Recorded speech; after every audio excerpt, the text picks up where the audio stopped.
Hello, everybody, and welcome to News of the Week, episode number 12 on the Seahawk Recap Show with your host, Ryan Koki. How are we all feeling after week 7? As a Seahawks fan, I'm feeling great. Nice bounce back win against the Cardinals. Just need to clean up some of the errors and things like that, but I think 4-2 is not too shabby on the year. I want to know your thoughts on how you think your team did in the comment section below.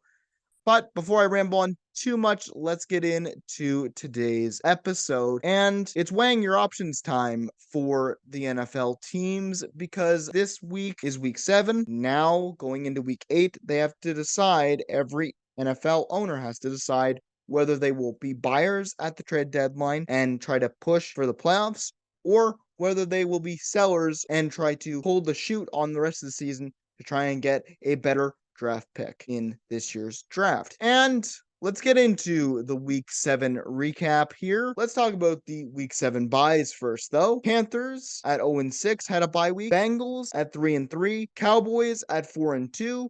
Texans at 3-3. Jets at 3-3. And Titans at 2-4 had a bye week this week. They have no more bye weeks, so they will have to slug it out for the remaining 11 games of the season. Anyways, we start off the week on Thursday Night Football with the Jaguars taking on the Saints. 31-24, Jaguars win. The Jaguars are now 5-2 on the season. Good showing from them. Honestly, they are solidifying their case at the top of the AFC South. It's nice to see after they were bottom feeder teams ever since their 2017-2018 season, where they lost their Saxonville defense. It's nice to see them back at the top of the AFC South. Now, for the Saints, though, you look at this game for the Saints, and there's two things. Chris Olave does exist on your team, by the way. You don't have to throw to Alvin Kamara 12 times in the game on checkdown, Car. I like you, but you need to, look around the field. I don't know what that kind of game plan was. I don't know. That's down to Dennis Allen's game plan, but Chris Olave exists. There's a bunch of different weapons on that team. Like, you got to pick your battles there. You're at 3-3 on the season and you're in the NFC South. So with the NFC South, it's such a tight race right here that you guys can still win this division. I don't think this division will be decided until week 18 of the season. That's how tight all these teams are. Let's get into the next game on this list. It is the Buccaneers versus the Falcons, both NFC South teams, and it was 16-13 Falcons win. I didn't get to watch this game but from what I've heard, none of these teams wanted to win this game. It was a hot potato of a match where they were just dropping the ball. They were going, here, you take the win. Here, you take the win. Here, you take the win. Finally, Younghoe Koo of the Falcons said, okay, I'll take the win. And they kick a field goal. It ends 16-13. And you know what, Falcons? You escape with the win there. You're topping the NFC South with a 4-3 record. You guys need to start stringing some wins together, because if you just keep going one win, loss, then you're going to have a shootout at the end of the season. We get to the next game on the list. It is the battle of the backup quarterbacks. Bears versus Raiders. 30-13 Bears win. And the Bears at 2-5. You still got the first overall pick because of the Panthers. You guys are still in a good position for the drafts. And at this point, I would look at this and go, can you make the playoffs? I don't think it's likely they make the playoffs in the NFC North, but good win for the Bears. Nice to see them actually get another win under their belt. And for the Raiders, man, you guys have got to step it up. You have Devontae Adams. You have Hunter Renfrow, who's been quietly a beast for a couple of years now. Like, you guys need to figure out how to game plan better, because you shouldn't be losing this bad to a Bears team that has outright been kind of tanking for the last couple of years. We get to the next game on the list. It is the Colts versus the Browns. 39-38. Browns win this one out. And man, the Browns escape with a win by the skin of their teeth, and I think by the skin of some of the roughing calls. Some of the penalties that were called against the Colts that I don't think should have been called penalties. I think there was a play there where PJ Walker threw the ball up and it was counted as, oh, the receiver could have caught the ball. They had an eligible receiver downfield, but Elijah Moore was never catching that ball. At least I believe it was Elijah Moore. Correct me if I'm wrong. The ball was thrown 5 yards into the stands where Elijah Moore wouldn't have even been able to contest for a catch there. So that was one missed call. Then you go to the illegal contact in the red zone. The Colts defender got actually pushed by Browns receiver. So I don't know how you call that illegal contact on the Colts of all things. Honestly, Browns need to start looking at their offense and trying to figure something out because Browns defense bent in this game. They won by 1 point. In the playoffs, you can't do that. You can't always rely on your defense to do everything for you. So you guys need to figure out a better game plan going forward, whether that's with Deshaun Watson or not. On the Colts side of things, guys, this is going to sting. But remember that you only lost by 1 point, and you guys are a very young team. You guys have a very bright future ahead of you, and you could still take second in the AFC South. You know what? You could still make the playoffs. So keep your head up, bounce back, and get the win in week 8. Next, we have the Giants versus the Commanders. 14-7 Giants win, and this was a very low scoring game. I didn't get to watch it, but what's happened with the Commanders offense? Commanders, let's start with you. 3-4 in the season, and you guys can't beat the Giants defense. Everybody has been cooking their defense since the season started. So why you guys could only put 7 points up is a mystery to me. Short of scoring points themselves, the defense, you guys need to game plan better. Good for the Giants. That's just a comfort win for you guys. You guys look to not be making the playoffs, but if you guys can go on a run, crazier things have happened. The Ravens versus Lions game, it was 38-6. And it should say Ravens won on there. That is my mistake. The Ravens win it out. This was just a dominant win from the Ravens. This is what I like. This is what I want to see more from the Ravens because I know they have the potential. 5-2, nice for the Ravens. Your new look offense actually paid off this time. Scoring 38 points is a nice little consolation prize. You guys are 5-2. Keep it up. For the Lions, you're in the NFC North. You guys are still top of your division. Just keep trucking. You're not going to win them all, and you're going to get punched in the mouth a couple times. So I think Dan Campbell will get you guys ready for next week and try to clean up some of the errors that he saw in this game, and you guys will come back stronger for it. This next game, we got the Patriots versus the Bills, 29-25. Patriots are now 2-5. And man, what was I saying last week? That Bill Belichick should probably, let go of the general manager stuff and just be the head coach. Well, he shut me up right quick. Every time I seem to have an opinion on the Patriots having a bad season, he goes and says, "Oh, let me just go and beat one of the top AF contenders for the Super Bowl this year. Yeah, let me go and do that." For the Bills, you're now 4-3. You guys have been hit with the injury bug so much, especially on your defense. Keep your head up. This was a pretty bad loss. I understand that. Knowing you guys and knowing Bills Mafia, you guys will be just fine for week 8. Anyways, we get on to the Seahawks versus the Cardinals. It was a 20-10 win for the Seahawks. 4-2 on the season, while the Cardinals are 1-6. If you want to see my full reaction to this week 7 game and recapping it for you guys, I go into much more detail, and it is in the Seahawks game recap playlist, week 7. Good win. Again, like I said before, good bounce back win. Nice to see. We need to clean up some of the errors, especially in the red zone, especially with the offensive red zone stuff, but we'll get better. And Cardinals 1-6, first season with the new head coach. You know the spiel. You guys are rebuilding. You guys keep it close, man. You guys kept me on the edge of my seat in that game. So even though you lost, just keep on trucking. Little engine that could. So next we get to the Rams versus the Steelers, 24-17. Steelers win. They're now 4-2 on the season. And the AFC North is a battle between the Browns and the Steelers. I really like that because it's a battle of two defenses because their offenses can't do anything of note. They get bailed out by high-end talent a lot of the time, but it's really interesting because I think two rivals going at it, it's nice to see, and I can't wait to see who comes out of that battle. good win for the Steelers all around. For the Rams, you guys are dealing with a bunch of different things, having none of your starting running backs really, and having to literally make a running back room move out of like backups and free agent signings is not very easy to do. So you lost here, but you're 3-3. You guys are holding down the position of third, and if you guys can just string a couple wins together, you guys could potentially challenge the Seahawks for the NFC West second spot. I hope that doesn't happen because I am a Seahawks fan, but it would be nice to see the NFC West being as tight as it is right now. We get into the next game, and it's the Chiefs winning that one out versus the Chargers, 31-17, 6-1. What do you expect from Mahomes and company?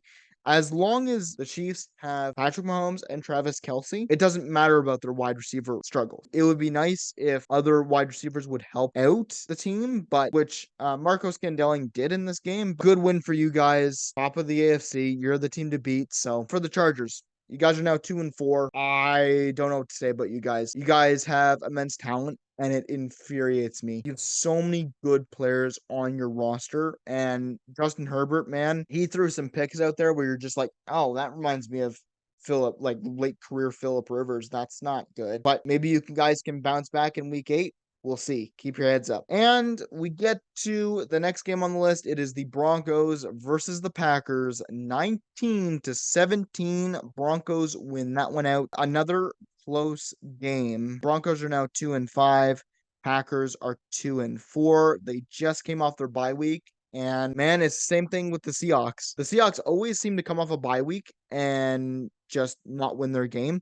And it's the same thing with the Packers here. They just didn't win their game. Jordan Love, again, didn't have a good game at all. And I think this is now a point, Packers fans, where you have to accept that there's going to probably be a lot of pain with your quarterback situation. You guys need to draft a quarterback next year because I don't think Jordan Love is it, sadly to say. For the Broncos side of things, good win for you guys, but Sean Payton, you wanted to make a playoff team? Well, now's your chance. Start building on this momentum and keep on winning because that's the only way that you will make your comments even remotely valid your offseason. So Eagles versus Dolphins. Now it was 31-17. Eagles win. Now here's where I'm confused because I looked at this game and I was looking at the penalties. You're telling me in 4 quarters of NFL football, the Eagles played it perfectly? I think not. I really don't like there's no way. The Eagles are good and they seem to have won this game, but apparently a lot of people are thinking that the Dolphins got kind of jobbed by the refs, and to be honest, I think they did too. Just looking at those stats of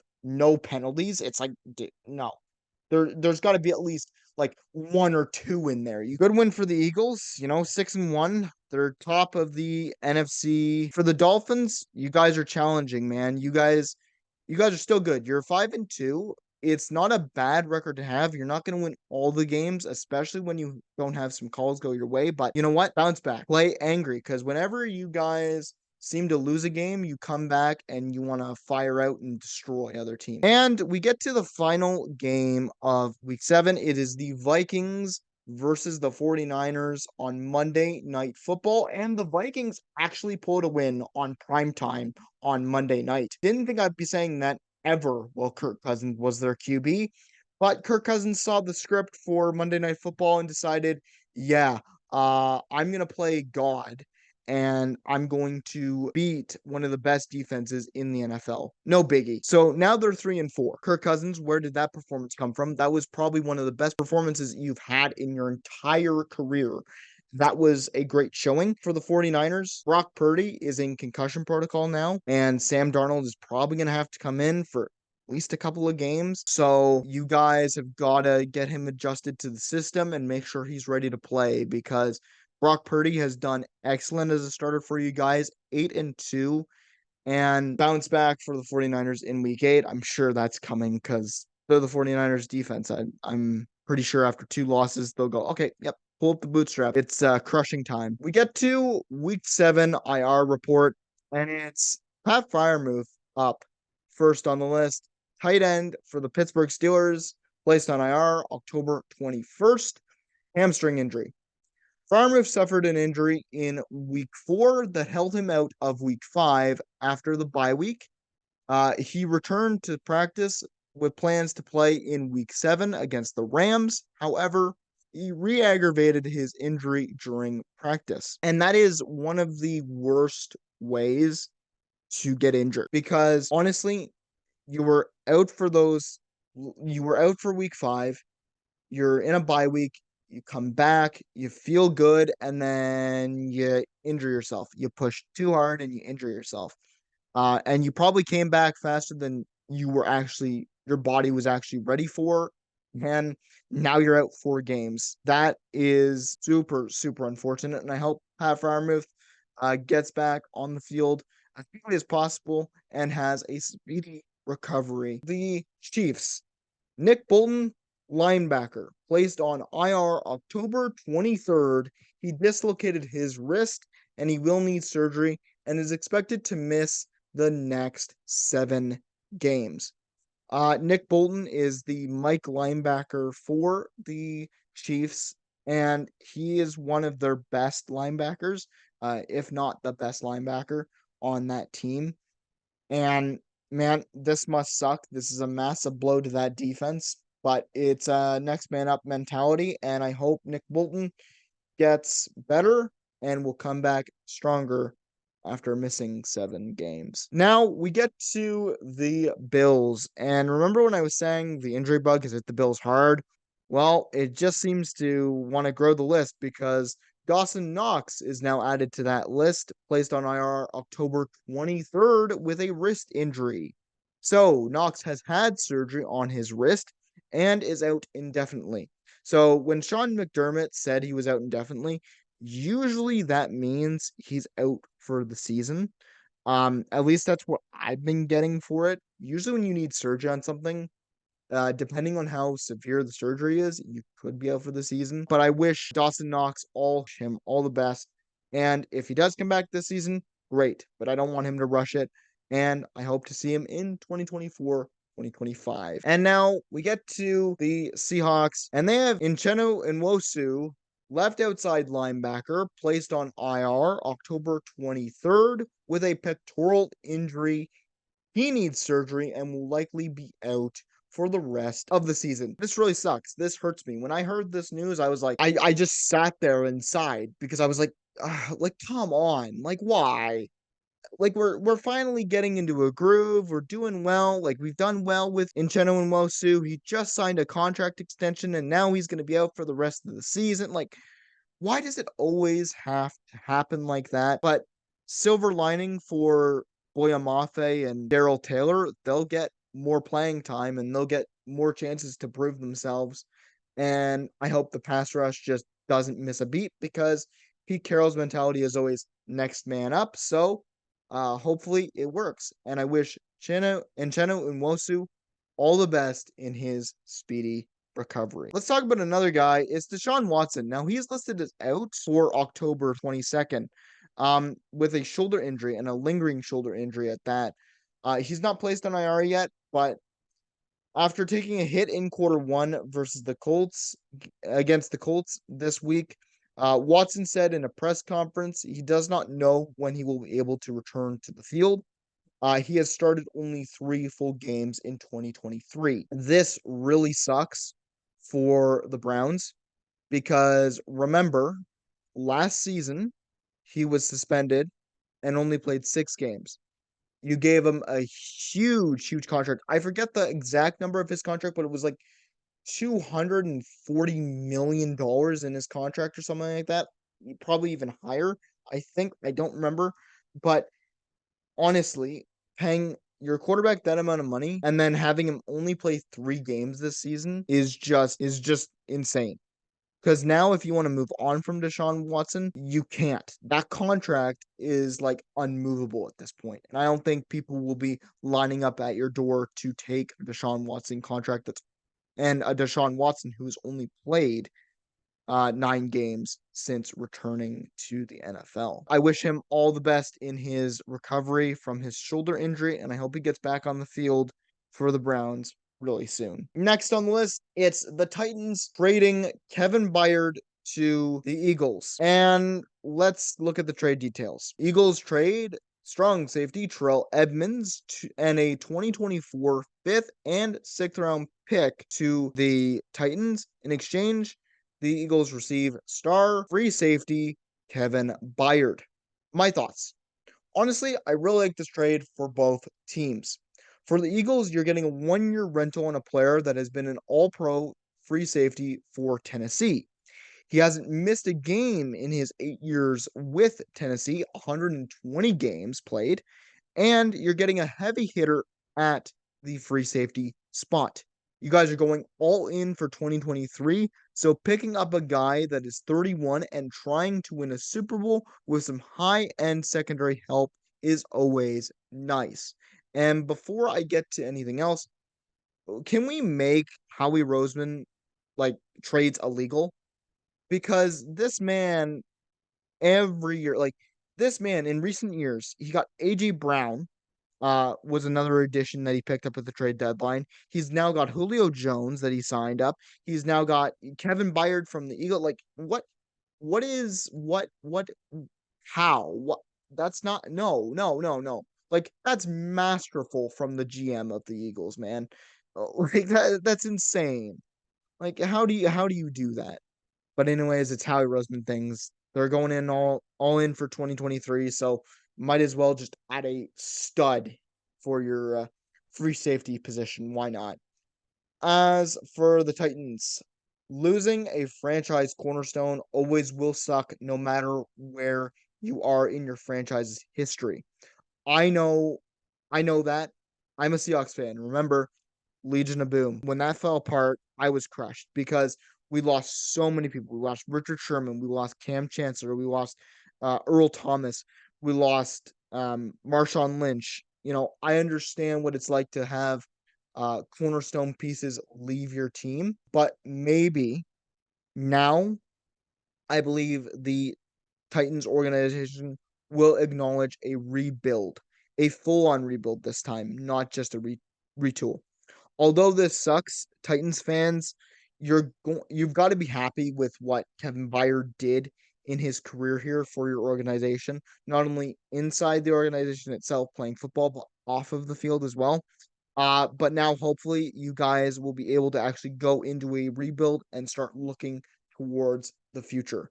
I think this was the wake up call for the Tennessee Titans front office to start actually going, okay, we need to stop retooling and actually take a rebuild seriously because right now we've been on the fringes of the playoffs for years now and we've never actually really committed. So I think now it's time that they actually commit. For the final topic on the show, I wanted to talk about Bill Belichick reaching 300 regular season wins in his career. What a career. What a career for him. My thoughts. What can I say but congratulations to Bill Belichick? I know it's weird, right? Saying that as a Seahawks fan. Even as a Seahawks fan, though, you've got to admit that he is going to be, when his career is all said and done, one of the best coaches of all time, if not the best coach of all time. He is second all time in wins behind Don Shula with 347. Bill Belichick has 330. This man has also 7 Super Bowl rings to his name. As a Seahawks fan, I hate this man with a passion because I will never get over the Super Bowl 49 loss to his team. Just, I won't get over it. Even though it was 2015, I'm not, and no, I'm not ever going to forgive anybody for not only making that call, but, I'm not going to forgive Bill Belichick for just making that defense a masterpiece. However, he's an exceptional coach. Whatever voodoo magic, whatever dark magic, like I always say, whatever voodoo magic, whatever dark magic Bill Belichick has to rattle off wins that he really just shouldn't be winning is amazing to me. Like that just shows that he's trying. He's trying his best and he's doing the best from what he's been given, and it's just amazing to me, ever since I've been paying attention to football in 2012, these Patriots teams that he has coached over the years has always impressed me. They've always had strong defensive schemes, and, they had Tom Brady for about 2 decades, so their offense was always covered. You should never count out the Patriots, in my opinion, out of the playoffs until they're mathematically eliminated because, again, like I said, I was talking about him in News of the Week episode 11 and basically saying, oh, maybe he should just focus more on coaching and give up the general manager role and everything. And then he goes out and goes, okay, yeah, I'll go and beat one of the best contenders for the Super Bowl in the AFC in the Buffalo Bills. And that's what Bill Belichick's been doing for his entire career. So congrats. And I know when he eventually retires, the NFL world will not only rejoice because we don't have to deal with the evil man, but the NFL world will be sadly missing him because he is one of the greatest head coaches of all time. Anyways, that is it for news of the week. And don't forget to come back to the channel for week 8 on Monday as I will be recapping the Seahawks versus Browns game. I'll have that out for you then. Anyways, I hope you enjoy the rest of your week and look forward to week 8. This is Ryan Koki of the Seahawks Recap Show signing off. Go Hawks, go.